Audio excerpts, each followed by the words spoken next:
I'm back to working on my Volvo 242, and there's a lot to talk about.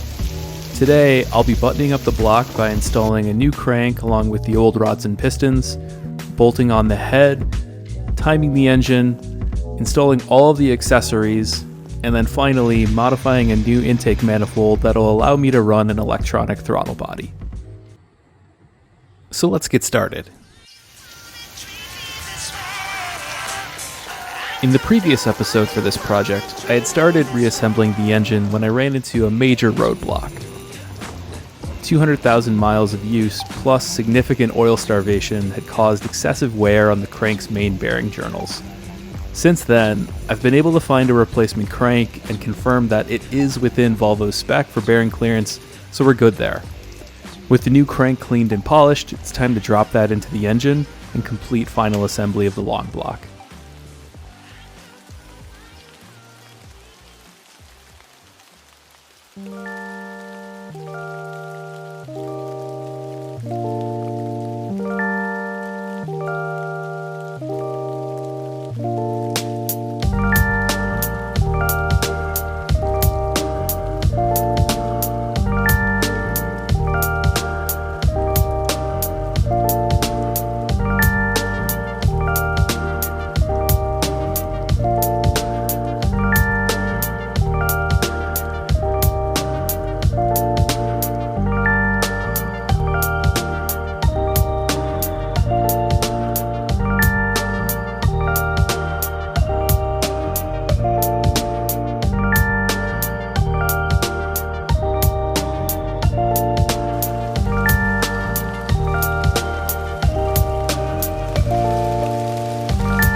So, we've got the crank in here, now we're going to drop in the pistons. We're going to start by indexing the piston rings so they're evenly spaced to prevent blow-by.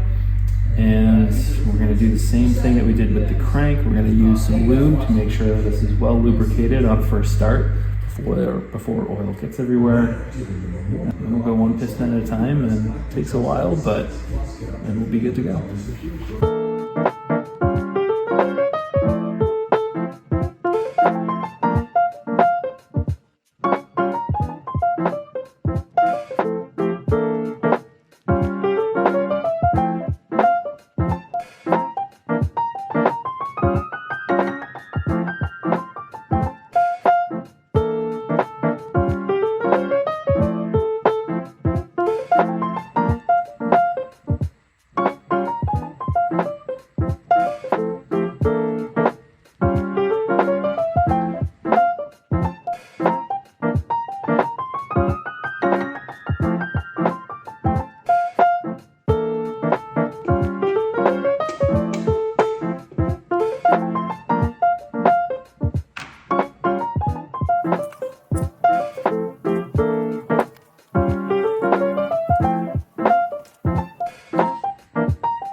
assembled, I can install the oil transfer tube that runs from the bottom of the sump to the oil pump, and then bolt on the pan to close up the bottom end.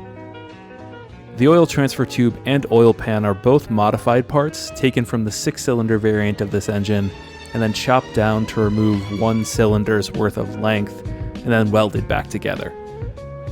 This is where the modularity of this family of engines comes in handy. I can reuse 6-cylinder parts on the 5-cylinder engine if I just remove that last cylinder from it.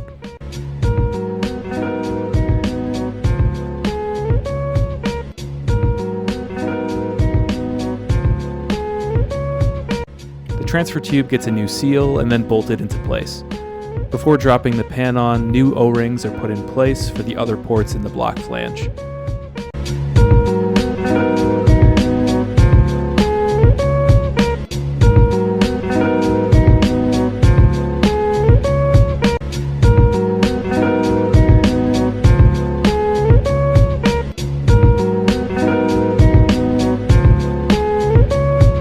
Again, I'm using a thin coating of anaerobic sealant on the pan, and then there are a bunch of bolts to secure it in place.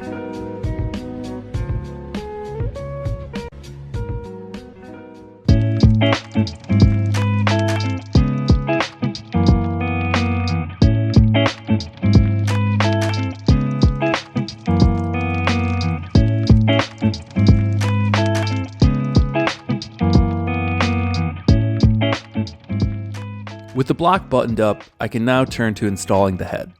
As with everything else, this needs to first be scraped clean.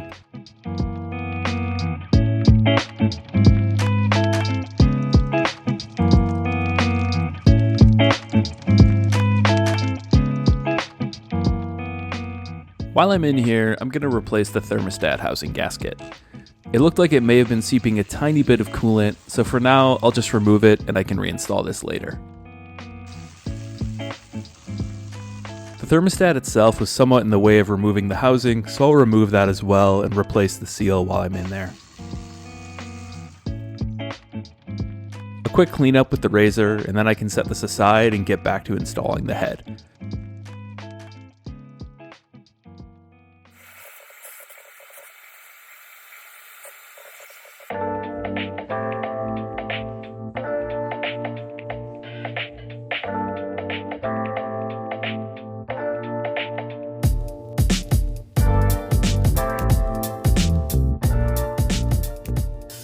After placing the new head gasket on the block, I can drop the head on top and then install fresh head bolts. I'm using new, genuine Volvo hardware instead of something like ARP head studs, because that's just not necessary for the power level I'm chasing. Oftentimes, it seems that head studs just cause more trouble than they're worth. Wherever possible, I try to use genuine Volvo parts.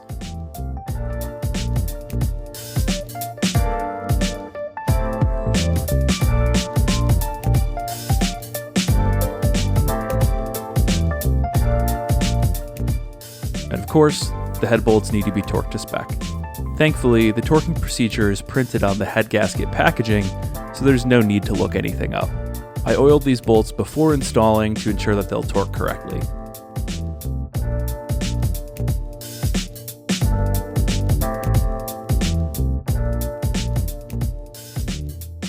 I'll drop in new spark plugs next. Nothing crazy here, I'm using the OE Bosch plugs as they seem to work well. Buying them under the Bosch brand saves some money over genuine Volvo despite being the same part.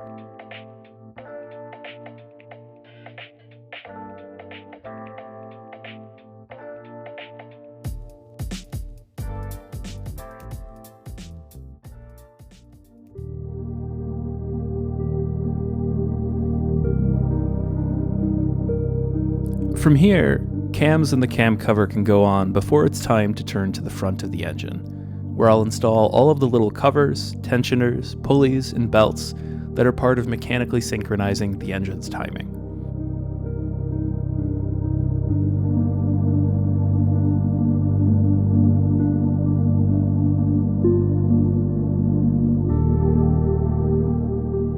Finally, the timing belt can be installed. This one is Boy Racer Blue because it's a Gates Kevlar belt, which I have because internet.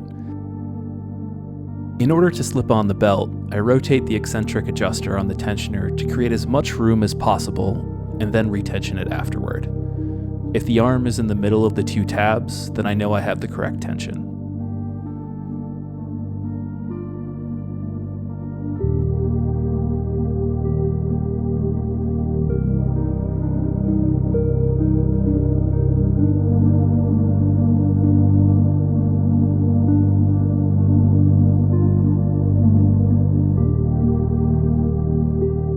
Once the engine has been turned over a few times and the belt settles in, this tension needs to be checked again. It's also a good time to check cam timing, and surely enough, I had it one tooth off, so I'll pop the belt off and move the cams accordingly. Once cam and crank timing look good on the factory marks, then I can fine-tune the cam timing. I'm using cams from a naturally aspirated engine with slightly higher lift that shift the power band up in the rev range. Tribal knowledge within the Volvo community says best results come from advancing the exhaust cam and retarding the intake cam timing by a few degrees. Thankfully, there's adjustment range built into the factory cam gears. I just need to use an aftermarket degree wheel to see what the actual adjustment is. With the timing locked in, I can put the timing belt shield on and turn to the intake side of the engine. The oil separator box bolts onto the side of the block, and then I can install its inlet and outlet hoses. This is a factory box from an S60R, so it's slightly larger than what would have come on this engine. Maybe it's better, maybe it's not, but it was designed for a higher output engine, so why not? The one-off engine mount bracket bolts on just below, tightly wrapping around the oil separator box.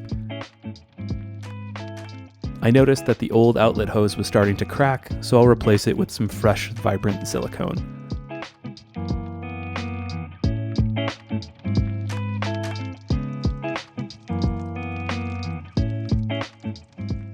Now the alternator, power steering pump, and associated brackets can go on.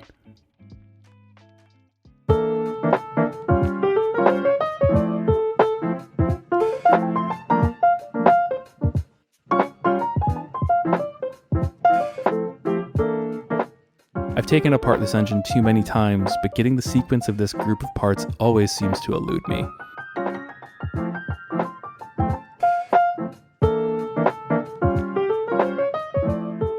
I probably should have installed the thermostat before this, but it can still snug into place just behind the power steering pump.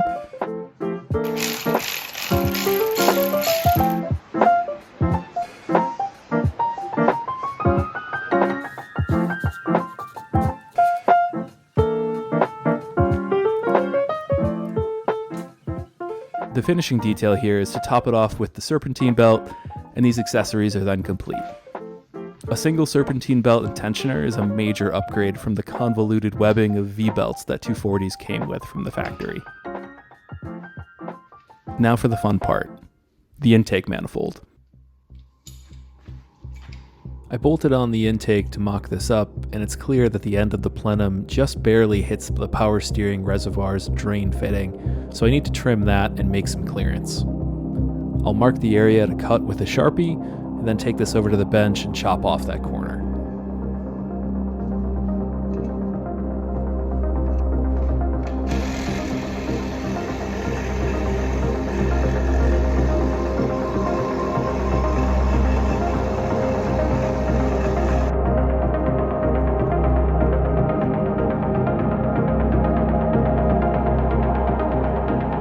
With the intake trimmed, we can take this back over to the engine and see how that clears that fitting. Clearance to that power steering fitting is looking good, so we can take this back over to the bench, grind that cut nice and flat, and then prep this for welding.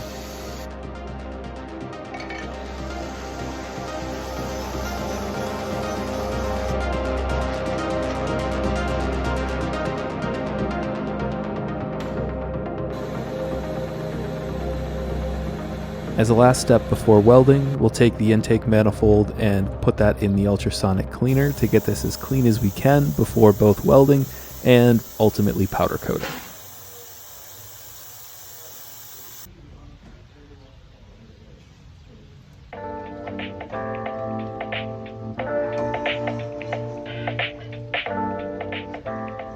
just like that, we have a clean intake manifold ready for welding.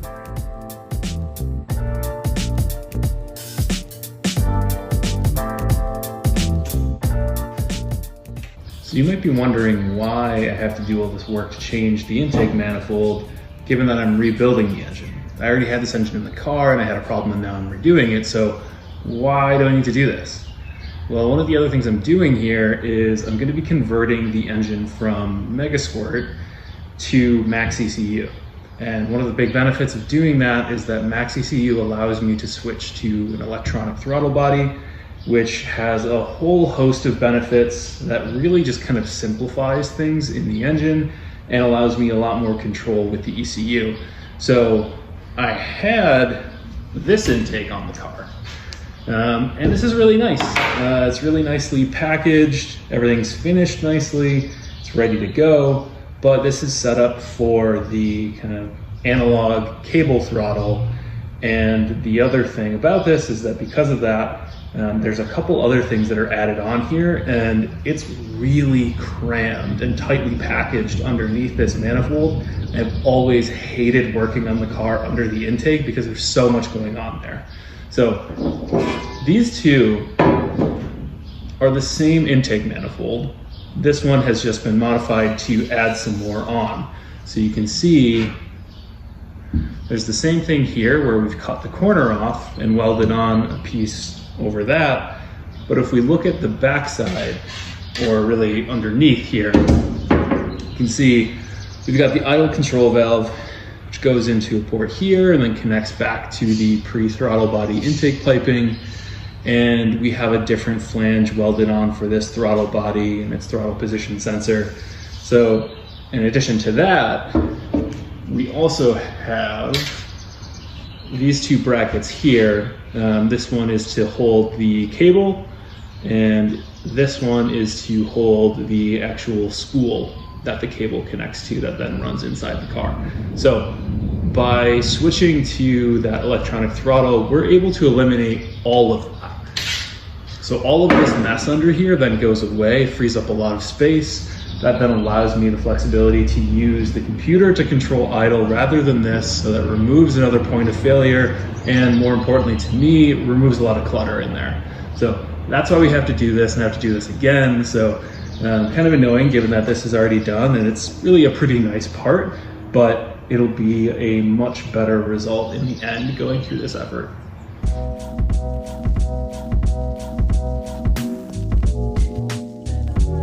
Got the intake manifold back. It has been welded up and it's also powder coated. Big shout out to my buddies Joe and Eric for taking care of the welding and powder coating on this one.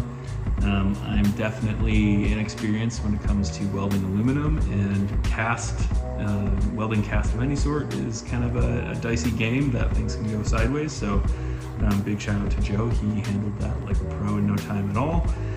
Getting really close to being able to have this back in the car. Should be, pretty, actually, I take that back. I still need to build a wiring harness for this. Converting this to Max ECU from Megasquirt, part of those benefits I talked about with using the electronic throttle, all that. And also I built that wiring harness a few years back, and I've learned a few things since then. Seen some of the things that worked well, some other things that I wish I had done a little bit differently. So have an opportunity to revisit that. It's actually what this whole mess over here is all about on that table back there. I'm starting to get all my supplies together, but the goal for now is just get this engine buttoned up and hopefully have this ready so that I can be building the wiring harness on top of it. And then at some point, this finally gets to go back in the car, which will be a good day.